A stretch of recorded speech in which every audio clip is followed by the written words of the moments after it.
Bendito Dios, pues muchas gracias por este tiempo de estudio, gracias por pues tus cuidados, Señor, por tu misericordia y tu amor hacia cada uno de nosotros y aquellos que temen tu nombre. Queremos pedirte que tú guíes a Miguel a través de tu Santo Espíritu para estas enseñanzas, Señor, estos estudios. Y también te pedimos, Dios, que tú puedas conectar a cada uno en forma y tiempo, Señor, y que sea de gran edificación para nuestro corazón y nuestra mente lo que hoy escuchemos y lo pongamos en práctica. Todo esto te pedimos y te damos las gracias en el nombre de Cristo Jesús. Amén. Amén. Bueno, recordemos un poco la vez pasada que estábamos viendo la cuestión de la justicia y vimos la parte donde, ¿se acuerdan del lente izquierdo, la justicia, el lente derecho, la no justicia, que tiene involucradas la injusticia, la gracia y la misericordia, que no son justicia, sino son, la gracia y la misericordia son voluntarias de Dios, ¿sí? Entonces, nada más para poder retomar un poco esto, porque el tema que vamos a ver hoy, que es precisamente dentro de la no justicia y la gracia y la misericordia, que es precisamente la elección, lo vamos a ver de una manera, aunque es muy profundo, lo vamos a ver medio profundo, y ya después tendremos un estudio de esto, ¿sí? Lo que nosotros tenemos que tener presente es que Dios es un juez justo, y eso significa que todos sus juicios están de acuerdo a su justicia. Recuerden que había la justicia interna, la justicia externa, pero la justicia externa es manifestación de la justicia interna, pero que Dios en todo lo que hace va de acuerdo a su carácter y a su santidad. Y habíamos visto que la gracia y la misericordia son justicia. Están fuera de la categoría de la justicia, pero tampoco están dentro de la injusticia. Recuerden que la injusticia, según habíamos dicho, involucra el pecado, involucra la maldad. Y esa va a ser juzgada por Dios. Pero aquellos a quienes Dios quiere extender su gracia y su misericordia, en ese sentido es parte de la voluntad de Dios, reitero. Entonces, lo último que vimos es que la justicia está vinculada a la rectitud, o sea que Dios no puede hacer nada que no sea recto. Pues su justicia perfecta va acompañada de una rectitud perfecta, y dentro de esa rectitud, que es un punto muy importante, está incluida la gracia y la misericordia. ¿Por qué dentro de la rectitud? Porque es una manera de que se establece la justicia de Dios a través, ya lo sabemos, de una tercera persona que es Jesucristo, que es el único ser que nos puede traer la gracia, el Dios hecho hombre, nunca pecó, nunca hubo engaño en su boca, no merecía morir, él aceptó morir voluntariamente y lo hizo precisamente para poder liberarnos del juicio eterno del pecado y de la esclavitud del pecado. Entonces, confirmando, la gracia y la misericordia son acciones que Dios siempre toma libremente. Y es precisamente ahí donde entramos en esta nueva parte del estudio. Recuerden, estamos viendo los atributos comunicables de Dios, y son aquellas partes que nosotros podemos tener en nosotros a través de la entrega y profesar. Los incomunicables, como habíamos visto, son parte de su ser, son parte de él mismo, como su eternidad, como su soberanía, como su santidad. Bueno, la santidad es comunicable, como su omnipresencia, como su omnisciencia, ¿no? Así nada más para repasar un poquito y meternos bien, o sea, en este punto con claridad en nuestra mente, porque ante tantos conceptos fácil podríamos desviarnos y decir, bueno, ¿cuál era y de dónde salió esto, no? Bueno, eso está saliendo de la parte de la no justicia, de la parte de está la gracia y la misericordia, y es precisamente donde está la gracia y la misericordia donde entra la elección. Ahora, un primer punto que es muy importante: Dios no está obligado a ser misericordioso o clemente con las personas. No está obligado. Nunca se requiere o se obliga a que Dios manifieste su gracia. Es un acto de voluntad en que donde Dios decide dar su gracia y su misericordia. Por tanto, cuando nosotros pensamos que se nos debe, fíjense bien, cuando nosotros pensamos que Dios nos debe gracia o misericordia, ya no estamos en la gracia o en la misericordia. ¿Por qué? Porque son actos de la voluntad soberana de Dios y no tienen que ver con nosotros, ¿sí? Entonces, Dios no nos debe nada, nosotros le debemos todo. Recuerden, nuestras vidas ya no nos pertenecen. Él nos dio su espíritu, el cual está en nosotros, el cual tenemos de Dios, y que no somos nuestros o no nos pertenecemos, ¿sí? No nos pertenecemos. Cristo nos compró con el precio de su sangre por su gracia y su misericordia. A lo mejor tú como creyente puedes vivir como tú quieres y puedes pensar que como ya eres salvo, eso sin pensar que existe una falsa decisión o una profesión de fe, piensas que Dios te debe algo y Dios realmente no te debe. Recuerden que, por ejemplo, en el caso del faraón decía, a quien quiere endurecer, endurece. Y de quien quiere tener misericordia, tiene misericordia, ¿sí? Entonces, seguramente nuestras mentes han tropezado con este concepto de la elección y muchas veces hemos podido confundir la gracia y la misericordia con la justicia. Recuerden, es un punto muy importante porque son dos conceptos diferentes.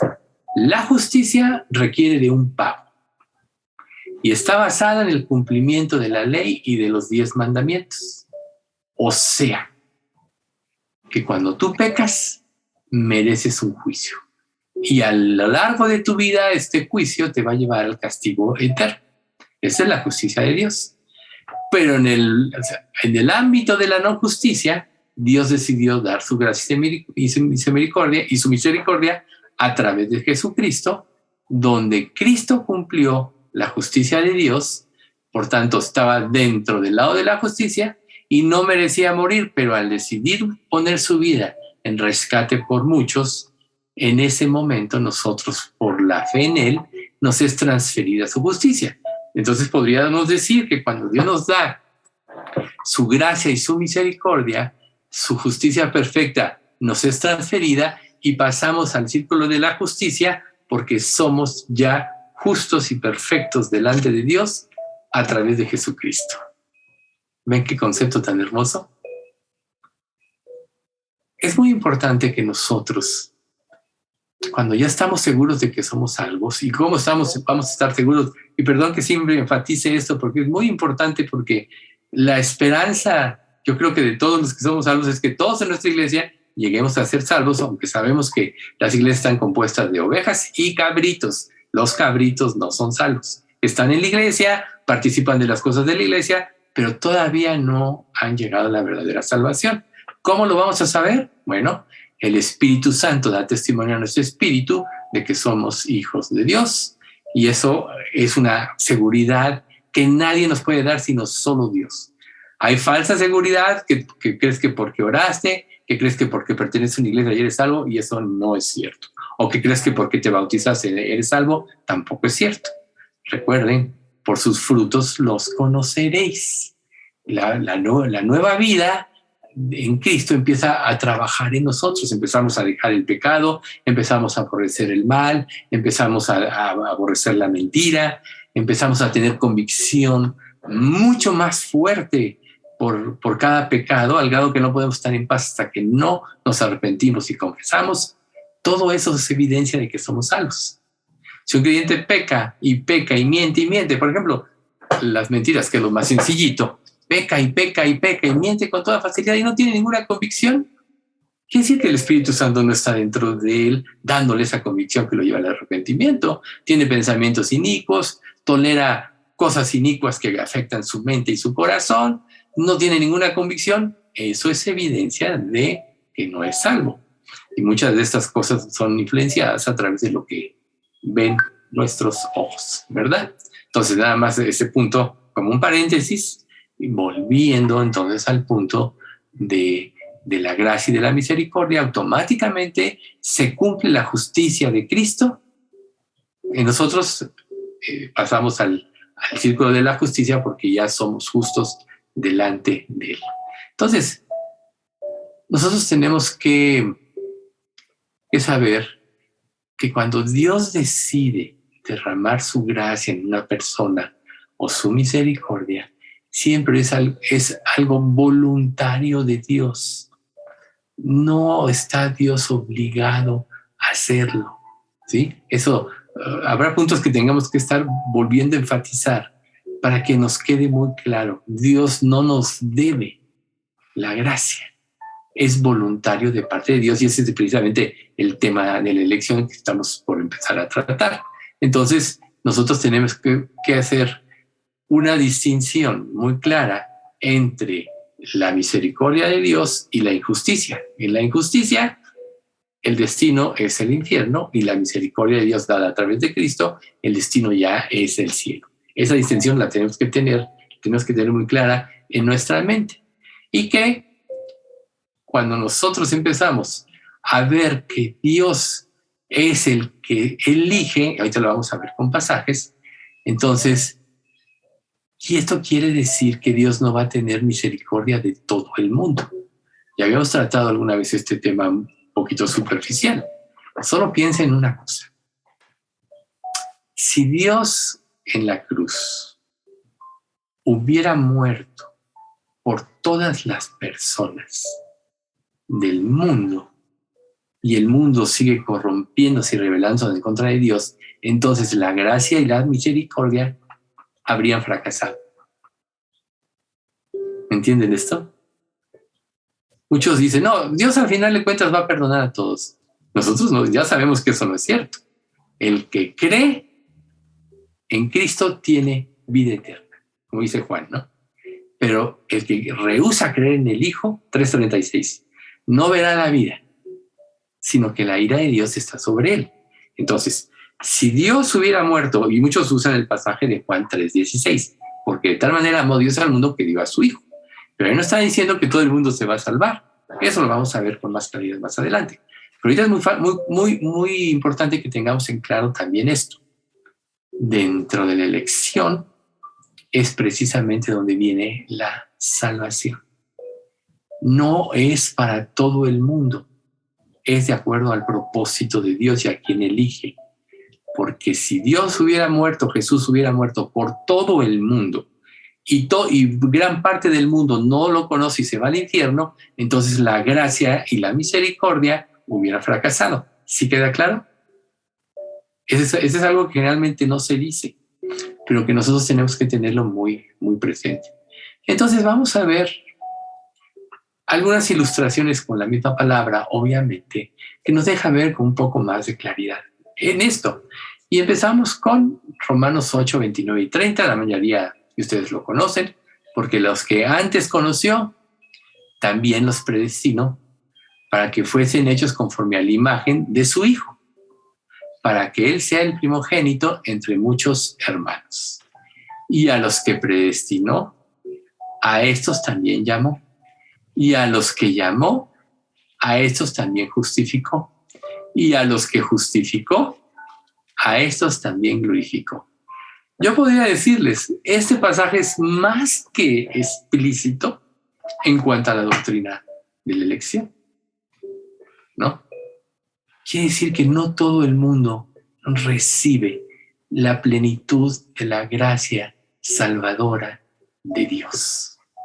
También nosotros podemos ampliar este concepto en el libro de los Efesios, que nos habla de la elección. En el capítulo 1, versículo 4, vamos a empezar, es 4 y 5, básicamente, pero vamos a empezar con el 4. Dice, según nos escogió en Él, fíjense, antes de la fundación del mundo, para que fuésemos santos y sin mancha delante de Él. Qué hermoso, ¿no? Nosotros como creyentes, si ya tenemos la seguridad de esa salvación, debemos estar eternamente agradecidos porque nos escogió, porque ahora nosotros podemos disfrutar de su amor y no importa qué pase en esta vida, tenemos un destino eterno en su presencia, gozando de su amor. Ya ven ahorita con todas las cosas que pasan en este mundo, las guerras que hay en él y todo eso, ya ven eso, cómo ¿Cómo vemos tanta injusticia de parte de unos con otros y muchos por vanidad, por el deseo de tener más y más? Recuerden ustedes que una persona que no tiene a Dios está vacía. Y como es un vacío que desde el tamaño de Dios trata de llenarlo con emociones, con bienes materiales, con poder. Y como esto no tiene medida, por eso el que no tiene a Cristo nunca se va a poder saciar. Entonces vemos a los grandes conquistadores que se han querido hacer Dios, como pues, a lo largo de la historia, ¿no? Como los Césares, etcétera, etcétera, que realmente han acabado en una situación caótica. ¿Por qué? Porque les faltó ese, pero a nosotros nos faltó, o sea, tienen ese vacío, pero a nosotros, a quienes Dios ha escogido desde antes de la fundación del mundo, tenemos precisamente la esperanza de que no importa qué pase en esta vida, un día estaremos con Dios y a partir de ese momento, para siempre, por los siglos de los siglos, disfrutaremos de su amor, de una vida eterna en su presencia. Entonces, ¿cuál debería ser nuestra postura en esta vida? Que la gratitud a Él nos lleve a, por amor, cumplir lo que Él nos pide que cumplamos. Y así es como se da la justicia, por amor. Recuerden, porque en Cristo Jesús ni la circuncisión vale algo, ni la incircuncisión, sino una nueva creación. Porque en Cristo Jesús lo que vale es la fe que obra por el amor. Se me olvidó la primera parte, ¿sí? También está ahí en Galatas. La fe que obra por el amor. O sea que nuestras acciones verdaderas de vivir una vida justa están cimentadas en el amor. Entonces veamos. Volvemos a Efesios 1:4. Según nos escogió en Él antes de la fundación del mundo. Nos escogió, ¿no? Aquí se recalca con toda claridad la doctrina de la elección a través de las Escrituras. Vamos a ver algunos pasajes para que nos quede muy claro. Recuerden que este video se graba y después pueden ustedes recabar toda la información que quieran. Empezamos por Deuteronomio 7:6, que dice así: porque tú eres pueblo santo para Jehová tu Dios. Jehová tu Dios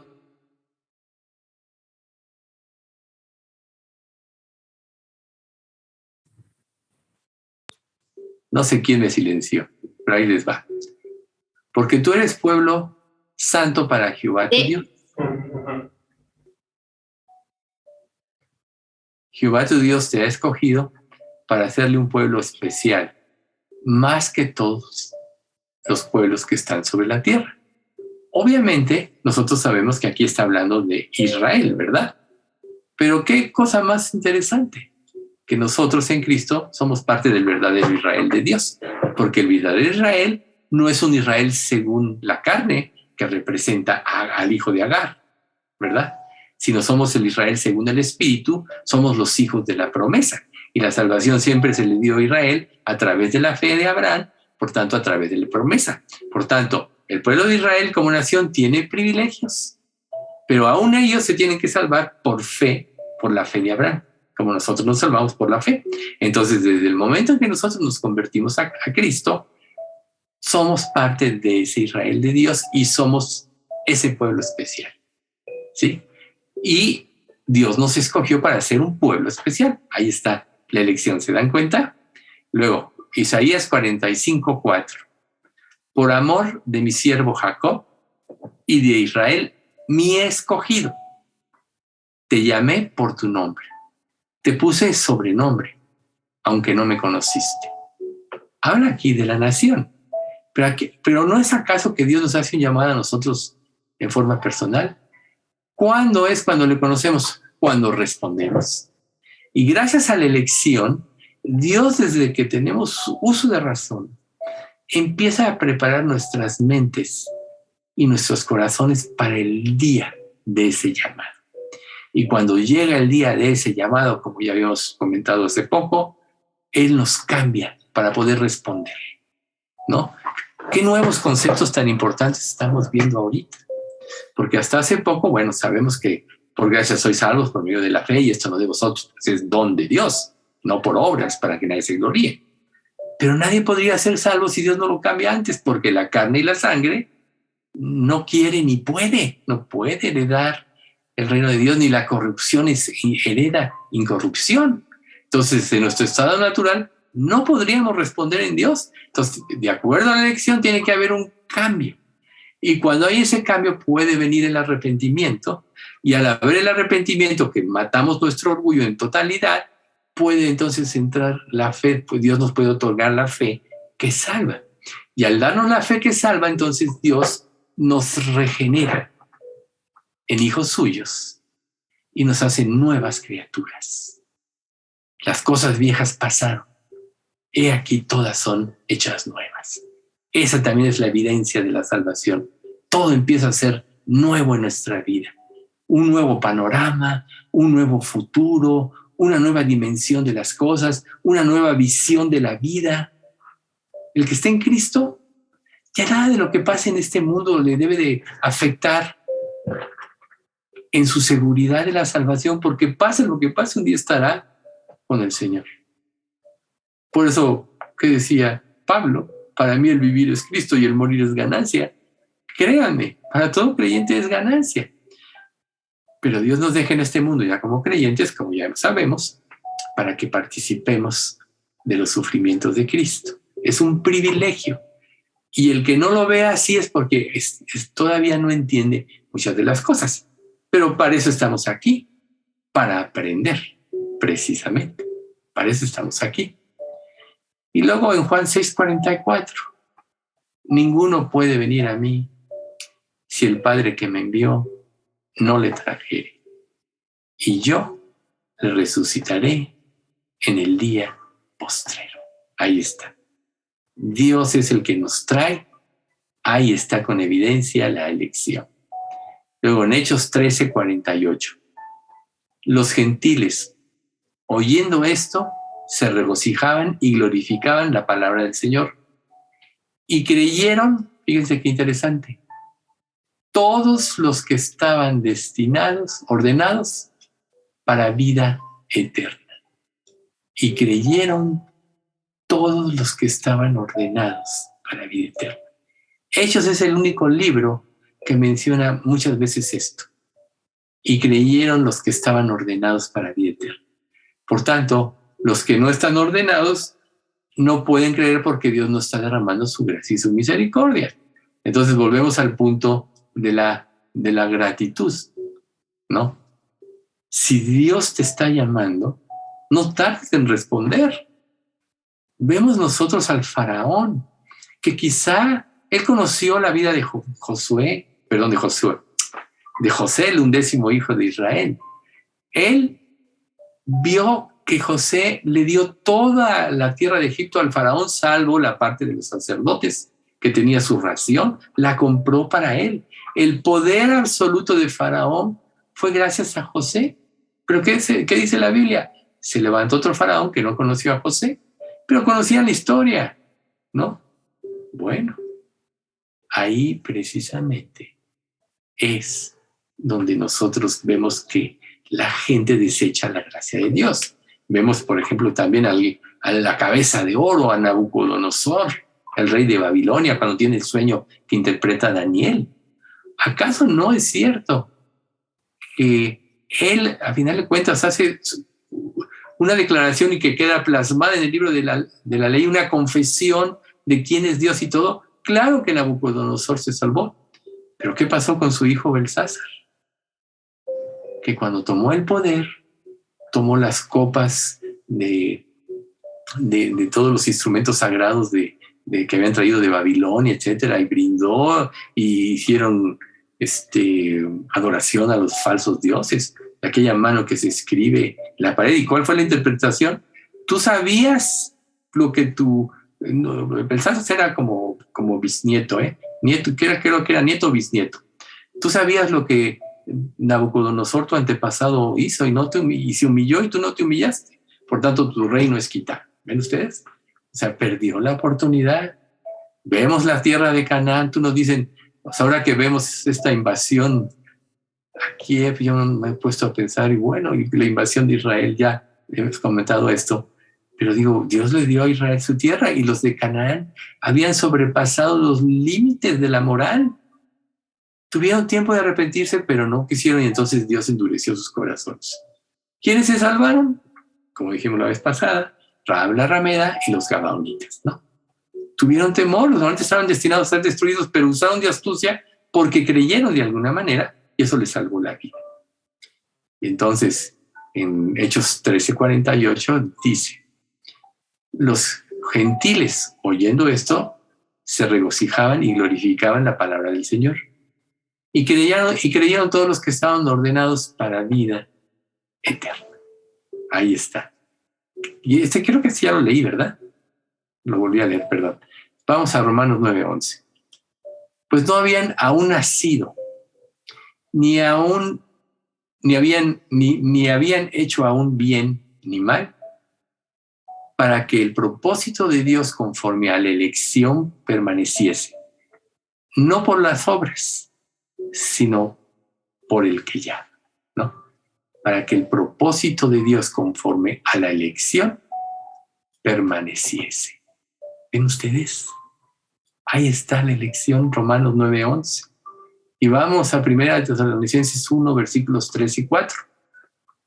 Acordándonos sin cesar delante de Dios y del Padre nuestro, de la obra de vuestra fe, del trabajo de vuestro amor y de vuestra constancia en la esperanza en nuestro Señor Jesucristo. Porque conocemos, amados de Dios, vuestra elección. ¿Sí? O sea, Dios nos eligió, aquí nosotros respondimos a ese llamado, por eso involucra la elección. ¿Sí? O sea, nosotros le amamos a Él porque Él nos amó primero. ¿Ven ustedes?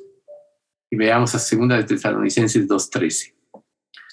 Pero nosotros debemos dar siempre gracias a Dios respecto a vosotros, hermanos amados por el Señor, de que Dios os haya escogido desde el principio para salvación, mediante la santificación por el Espíritu y la fe en la verdad. ¿Ven? De que Dios os haya escogido desde el principio para salvación. Yo espero que después de esto que estamos viendo, en nosotros haya mayor gratitud para que eso se traduzca en una mayor entrega y que ya dejemos atrás todas aquellas cosas que nos impiden, todos aquellos ídolos que todavía traemos que nos impiden la verdadera consagración. Recuerden, lo único que nos impide la verdadera consagración es la idolatría que todavía traemos. Adoramos a situaciones, a personas, a nosotros mismos, a un estado, etcétera, a un estatus, más que a Dios y hacer su voluntad. En 2 Timoteo 2:10 dice, pero nosotros debemos dar siempre gracias a Dios respecto a vosotros, hermanos amados por el Señor, de que Dios os haya escogido desde el principio para salvación. ¿Ve? De que Dios os haya escogido desde el principio para salvación, mediante la santificación por el Espíritu y la fe en la verdad. Entonces ahí está. Nos haya escogido desde el principio para salvación. Somos escogidos por Dios, somos iluminados por el Señor y nada ni nadie nos puede separar de Él ya, nunca más. Caminamos pues gozosos en nuestra relación con el Señor, seguros de que si Él nos llamó, nadie nos puede quitar. Ahora, un punto muy importante. En la forma del griego de la palabra escogió, indica que Dios no solo escogió por sí mismo, sino para Él mismo y para la alabanza de su propia gloria. Y aquí hay un sentido muy importante. O sea, Dios te puede escoger, pero te escogió para Él y para su gloria. Por tanto, todo creyente que no vive para glorificar a Dios está errado, no ha entendido esta situación. Porque si Dios nos ha dado todo por su gracia, que no merecíamos, si Dios hizo todo para que fuésemos hechos hijos suyos, quiere decir que a partir de lo que Él nos libró, que es del infierno, de una vida sin Dios, de un vacío eterno, de un odio creciente, de un resentimiento creciente, de una rebeldía ante Dios sin límites, etc., ahora nos llevó al amor, a estar en su presencia. Un día una ciudad que Él alumbrará y su presencia estará entre nosotros, que será el verdadero tabernáculo de la Nueva Jerusalén. Debemos de vivir para darle la gloria a Dios en todo. Efesios capítulo 1, 6, 12 y 14 nos dice lo siguiente: para alabanza de la gloria de su gracia, con la cual nos hizo aceptos en el amado. Ahí está. Ahí está, porque nos hizo aceptos, es para alabanza de la gloria de su gracia, ¿ven? El que creyente que no vive para glorificar a Dios está en tinieblas todavía, no ha entendido, porque desde que Dios te sana, debes de vivir para hacerlo. ¿Y qué significa vivir para gloriar a Dios? Hacer todo para que Él se glorifique. Y eso te va a dar la fuerza para dejar el pecado, para tener un verdadero testimonio, para poder trabajar en la fuerza de Él hasta el límite que Él mismo te ponga, hasta el momento en que te llame, donde ya habrá terminado el objetivo de tu vida en este mundo a partir de que Él sale. Luego el versículo 12. A fin de que seamos para alabanza de su gloria, nosotros los que primeramente esperábamos en Cristo. Ahí está. Que seamos para alabanza de la gloria de Él. ¿Ven ustedes? O sea, no hay otro objetivo en nuestra vida. Y luego el 14, que es las arras de nuestra herencia hasta la redención de la posesión adquirida, y ahí viene el objetivo, para alabanza de su gloria. Entonces tú ponte a preguntar, ¿por qué estás viviendo? Todo lo que somos, todo lo que tenemos, todas nuestras virtudes, nuestras aptitudes, nuestros dones, como estamos viendo el domingo, todo eso es para que lo glorifiquemos. Cada uno, Dios nos ha dado cosas diferentes, recursos diferentes, dones diferentes, para que le sirvamos y lo glorifiquemos. Si no estamos conscientes de todo esto que Dios nos ha dado de todo esto que Dios nos ha dado, ¿cómo lo vamos a glorificar? Y todavía queremos de nosotros mismos, estamos robando la gloria a Dios. El que no vive para darle la gloria a Dios es porque quiere su propia gloria. Recuerda que eso decía Jesús. El que no me sigue, su propia gloria busca. ¿Qué gloria estás buscando? ¿Quieres reconocimiento de las personas? ¿Quieres dinero para sentirte mejor o poder? Como en el caso de ciertos presidentes, ¿no? Para sentirte poder, o sea, seguro es muy inseguro este hombre, ya sabemos de quién hablamos, ¿verdad? Seguro es muy inseguro, por eso quiere más. Está invadiendo porque tiene inseguridad de que Ucrania se le revele y luego. Su principio de su tratado es: no pertenezcas a la OTAN y desármate para que no seas una amenaza. O sea, ¿quién lo había amenazado? Su inseguridad, su ansia de poder. Busca su propia gloria. ¿Ven ustedes? Ahora trasladémonos a un creyente. ¿Qué es lo que te impide darle la gloria a Dios? Y recuerden, todo esto es para que meditemos, porque las palabras el viento se las lleva, sino para que tú veas en tu vida y te preguntes: ¿en qué áreas de mi vida yo quiero el reconocimiento y no se lo quiero dar a Cristo?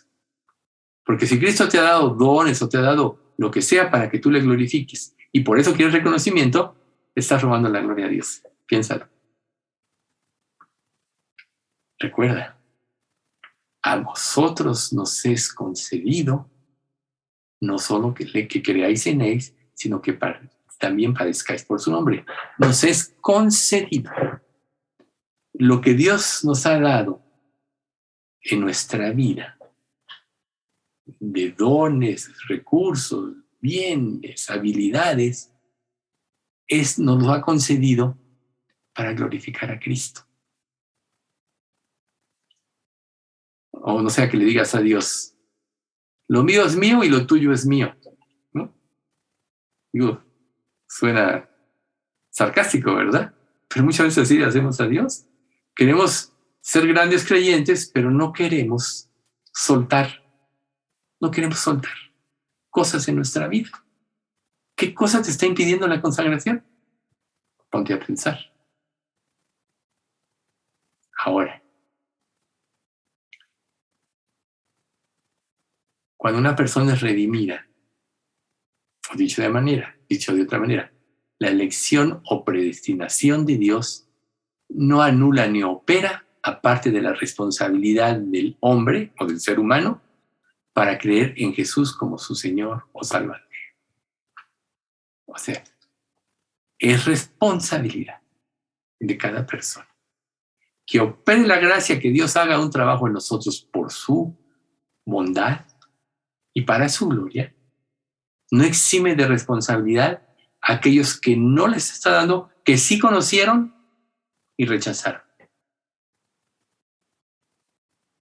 ¿No les han tocado personas que les hablan de Cristo a través de los años y quizá cada día se endurecen más? Pero ¿por qué no entienden? En esta misma iglesia sucede. Hay personas que no entienden que todo es para su bien o para nuestro bien, porque yo me incluyo. Créanme que en todo lo que yo puedo enseñar, yo soy el primero que me pongo para aprender. Por eso es que las enseñanzas son del Espíritu Santo. Desde que yo estoy preparando los estudios, a ver, esto voy a decir y yo lo hago. O sea, siempre es un enfrentamiento así. O sea, es para todo hijo de Dios que tiene que estarse probando a sí mismo cada día de su vida. Es para todo hijo de Dios. Veamos Mateo 3, del 1 al 2. En aquellos días vino Juan el Bautista predicando en el desierto de Judea y diciendo, arrepentíos, porque el reino de los cielos se ha acercado. O sea, ahí está el punto. Cada ser humano, independientemente de la elección, tiene que arrepentirse. Si no lo hace, está fuera. Por eso, de esta manera predicó Juan el Bautista. En Mateo 4:17 se repite. Desde entonces comenzó Jesús a predicar y a decir, arrepentíos, porque el reino de los cielos se ha acercado. Marcos 1:15 también lo menciona, que según nosotros mencionados. ¿Sí? Arrepentíos y creed en el Evangelio. Pues ahí está. Y en Juan 5:40, lo que Jesús le dice a las personas, y no queréis venir a mí para que tengáis vida. Por eso Jesús le dijo a los fariseos, ¿por qué no entendéis mi lenguaje? ¿Por qué no podéis creer lo que yo digo? Porque no sois de Dios. Así de simple. Sois del diablo y los deseos de vuestro padre queréis hacer. Ahí está. Entonces nosotros vamos a ver en estos últimos tiempos cada vez a las personas más endurecidas, las que rechazan. Pero ¿por qué Dios nos manda a predicar a todo el mundo? Porque dentro de todo ese mundo están los elegidos, pero también como un testimonio para el día del juicio. Romanos 2:15 y 16, ¿no? Mostrando la obra de la ley escrita en vuestros corazones, dando testimonio a nuestra conciencia y acusándoles o defendiéndoles sus razonamientos del día en que Dios juzgará por Jesucristo los secretos de los hombres. Quiere decir que todas esas personas que no han sido elegidas, pero que tenían la responsabilidad y rechazaron, su conciencia va a estar en contra de ellos. Y yo no digo que Dios los va a condenar, porque sí los va a condenar, pero realmente se van a condenar solitos, a ellos mismos. ¿Ven ustedes? Entonces la otra parte del versículo de Efesios 1:4. antes de la fundación del mundo. Antes de la fundación del mundo. O sea, fuimos predestinados en amor antes de la fundación del mundo. Entonces, a través de la voluntad soberana de Dios, antes de que Él creara todas las cosas, independientemente de la influencia humana, y aparte de todo mérito humano, aquellos que son salvos o que se han salvado han podido alcanzar la unidad eterna con Cristo. ¿Sí? Fuimos predestinados hijos suyos desde antes de la fundación del mundo. ¿Quién podrá comprender esto tan difícil? Pero por eso estamos viéndolo un poco a detalle. La elección soberana de Dios. Tendré misericordia del que yo tenga, y endureceré a quien yo quiera. Así es. ¿Y eso es malo? No. Tú, por ejemplo, recibes, hazte cuenta, un dinero. Y tú decides qué vas a hacer con tu dinero. ¿Quién te dice qué vas a hacer o qué no vas a hacer? Tú decides. Tú decides qué ropa te vas a poner. Tú decides qué zapatos te vas a poner. Tú decides si vas a armonizar todo lo que te pones o te pones lo que sea y no armonizas nada. Tú decides si comes una cosa o comes otra. Esa es parte de nuestra semejanza a Dios, la capacidad de decidir. Adán y Eva decidieron desobedecer. Tenían todas las cosas dadas por Dios, pero Dios tenía que ponerles una restricción para que ellos pudieran ejercer su libre albedrío. Si no, ¿cómo lo iban a ejercer? Y no creyeron, desobedecieron. Y claro, ¿qué pasó con Dios? En su gracia y su misericordia los salvó, claro que los salvó, pero las consecuencias del pecado no se dejaron de ver inmediatamente. Caín mató a Abel, ¿no? Y así sucesivamente. Primera de Pedro 1:20 dice, ya destinado desde antes de la fundación del mundo. Ya destinado desde antes de la fundación del mundo. ¿Ven? Ahí está. Desde antes de la fundación del mundo. Entonces, si así es, nosotros entonces tenemos la consigna de que Dios verdaderamente, en su soberanía, Él actúa. Apocalipsis 13:8. Y le adoraron todos los moradores de la tierra a la bestia, cuyos nombres no estaban en el libro de la vida del Cordero, que fue inmolado desde el principio del mundo. ¿Ven? Y lo adoraron todos los moradores de la tierra. No estaban sus nombres escritos desde antes de la fundación del mundo. Por eso lo adoraron. Apocalipsis 17:8. La bestia que has visto era y no es, y está por subir del abismo e ir a perdición. Y los moradores de la tierra, aquellos cuyos nombres no están escritos desde la fundación del mundo en el libro de la vida, se asombrarán viendo a la bestia que era y no es y será. ¿Y por qué Dios manda esto? Por tanto rechazo. Nosotros desde Cristo, desde la venida de Cristo hasta ahorita, estamos en los últimos tiempos, ya lo sabemos. Los últimos tiempos no es que estemos llegando al final, los últimos tiempos son desde el momento que Cristo vino y trajo la salvación al mundo. De ahí empezaron los últimos tiempos. ¿Estamos en el final de los últimos tiempos? Sí. Pero en todos estos años, todas las generaciones que han vivido a lo largo de estos más de 2000 años, muchos no han querido. Y esta última generación que les va a tocar la tribulación, Dios les envía el poder engañoso por haber rechazado la verdad, ¿no? Para que crean la mentira. ¿Por qué Jesús le habló en parábolas al pueblo de Israel? Él mismo lo explicó. Porque lo estuvieron rechazando y rechazando y rechazando, para que no entiendan con los ojos, sino que crean con el corazón, se conviertan y yo los sano. No con el entendimiento. No iban a creer así.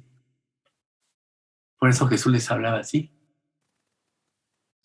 Y luego, santos y sin mancha, delante de Él. O sea, habían los predestinados hijos suyos, santos y sin mancha. ¿Se acuerdan que habíamos visto que la santidad le pertenece solo a Dios? Pero en la medida que nosotros somos más parecidos a Él, más podemos ir creciendo en santidad. Recuerden, en 1 Corintios 1:28, ¿no? Sabiduría, santificación, justificación y redención. Mas por Él estáis vosotros en Cristo Jesús, el cual os ha sido hechos por Dios, sabiduría, justificación, santificación. O sea, sí está el proceso de santificación hasta la redención. Entonces, esto describe tanto un propósito como un resultado en la elección divina. Gracias a que vino esa elección divina, nosotros pudimos ser salvos, y gracias a que somos salvos, podemos ir creciendo en santidad en la medida que nosotros nos consagremos más y más a Dios. Entonces, en esta gracia, las personas injustas somos declarados justas. Los pecadores indignos somos declarados dignos de salvación, porque todos somos escogidos en Él, en Cristo. ¿Sí? Santos y sin mancha delante de Él, somos escogidos en Cristo. Entonces, esto se refiere con mucha precisión a la justicia imputada de Cristo en la cruz, que nos es concedida a los creyentes. ¿Ven ustedes? Por eso en un principio hablamos de que la justicia de Cristo nos lleva al ámbito de la justicia, porque en Cristo ya cumplimos todas las cosas. Entonces, la justicia perfecta de Cristo nos pone a todos los creyentes en una posición santa y libre de culpa ante Dios. ¿Qué pasa con nosotros, por ejemplo, con la culpa? La culpa no nos deja ser felices, nos impide relacionarnos con Dios, nos impide relacionarnos fidedignamente con los demás. Por eso hay tantos conflictos muchas veces. Cuando una iglesia está llena de conflictos entre los creyentes, es porque está de por medio la culpa no arreglada. Una relación se estorba por la culpa, ¿sí? Es como un marido que engaña a una mujer que engaña. Escarnece al inocente, el que engaña, por la culpa. ¿Ven ustedes? El que hace el mal se justifica y afecta a los inocentes por la culpa.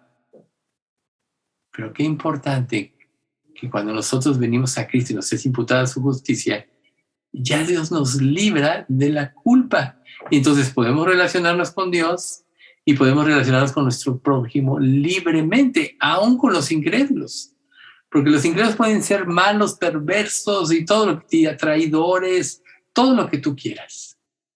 Pero tú los ves como ovejas perdidas con misericordia. ¿Cómo ves tú a los que te rodean? Aún aquellos parientes cercanos a ti que rechazan el evangelio. A lo mejor te has permitido tener resentimiento con ellos o tomas acciones de represalias y los puedes castigar de una u otra manera si puedes.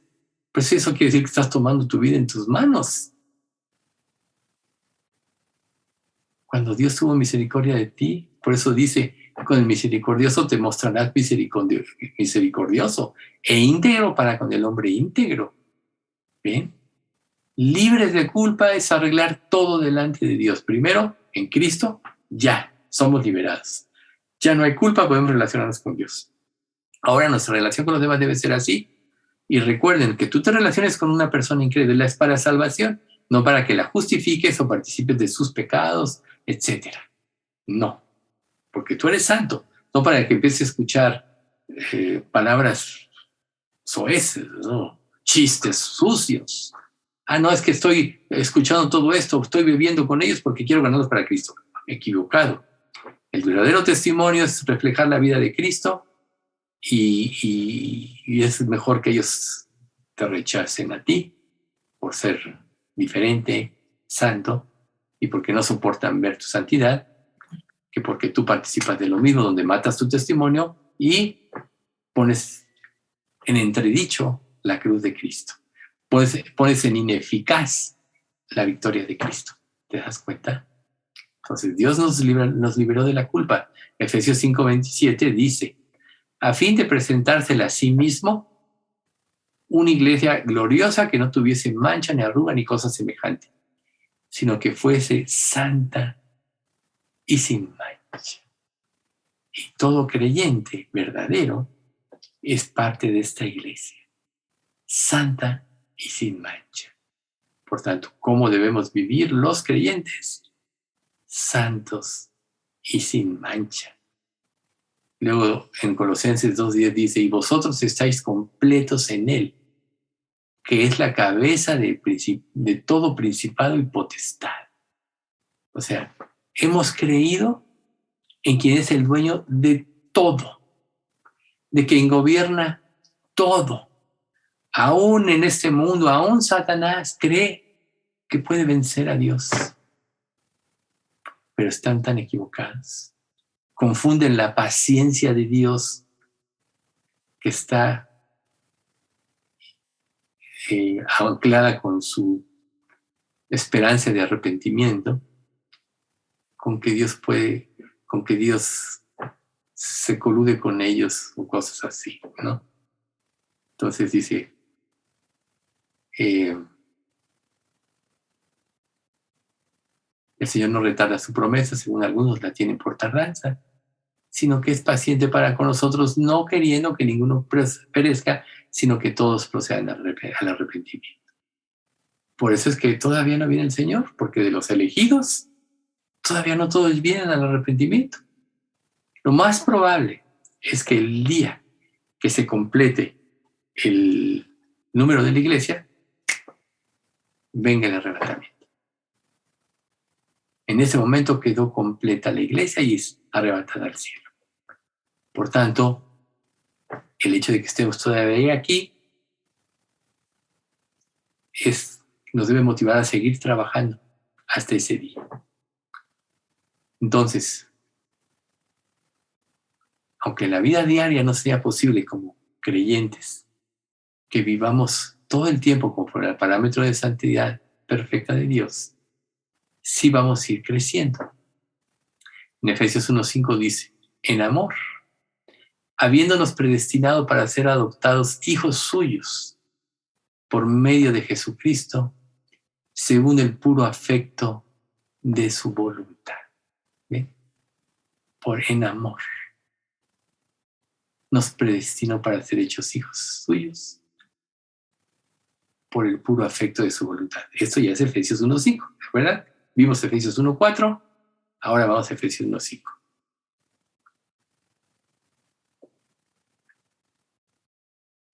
Yo creo que ahí lo vamos a dejar por hoy. Lo continuamos el próximo miércoles. Vamos a dar gracias. Padre bendito, te queremos alabar y bendecir en esta tarde, noche, porque mientras más conocemos de tu grandeza, de tu amor, de tu bondad, de tu gracia, de tu misericordia, más te amamos, Señor. A veces como humanos, con un entendimiento infinito ante un Dios infinito, nos es imposible comprender todos estos aspectos con la profundidad que debiéramos, pero gracias por tu palabra y gracias porque nos das oportunidad de prepararnos, de estudiar, y esto nos permite, Señor, vislumbrar de una manera más clara la grandeza de tu nombre. Realmente queremos vivir para glorificarte, Señor, y queremos que tú nos quites de nuestra vida todo impedimento que nos impida la consagración. No permitas, Padre, que vaya a haber dureza en nuestros corazones o que haya algún ídolo que se interponga. Ayúdanos más bien a poder destruir todos los ídolos, porque tú mismo dices en tu palabra que nos guardemos de los ídolos. Así concluye la primera carta de Juan. Así que, Señor, enséñanos a amarte de tal manera que quede al descubierto cualquier cosa que se oponga a ti, a que te conozcamos más a fondo, más profundamente, que nos impida vivir por fe y creer en la grandeza de tu nombre. Señor, sabemos que tuya es la gloria, el poder, por todos los siglos. Amén.